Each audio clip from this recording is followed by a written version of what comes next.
ایک سینئر صحافی اور دانشور دوست سے پوچھا کہ اس ہائیبرڈ رجیم کے کچھ لوگ تحریک انصاف کو طعنے دے رہے ہیں کہ انہوں نے 27ویں ترمیم کی بھرپور مزاحمت نہیں کی، آسانی سے پاس نہیں ہونے دی، آپ کی کیا رائے ہے؟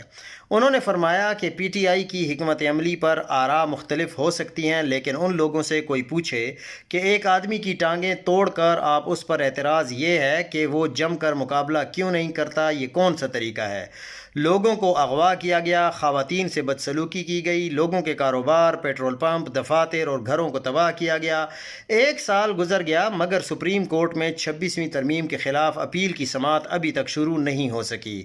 منگل کو عمران خان سے خاندان کی ملاقات کا دن ہے، جبکہ اس کی بہنیں دھرنا دیے بیٹھی رہیں۔ اسلام آباد ہائی کورٹ نے سلمان اکرم راجہ کی ملاقات کرانے کا حکم دیا، لیکن ایک کانسٹیبل نے انہیں روک دیا۔ کئی بار عدالتی حکم کی خلاف ورزی کی جا چکی ہے۔ توہین عدالت کی کارروائی کرنے کے بجائے متعلقہ جج نے کل صرف یہ کہا کہ آپ اس معاملے کو دیکھ لیجئے، وہ کیا دیکھے گا؟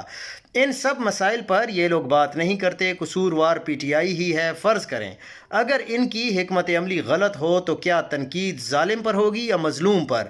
اللہ تعالیٰ ان لوگوں پر رحم فرمائے جنہوں نے اپنی روح کو شیطان کے ہاتھوں بیچ دیا ہے۔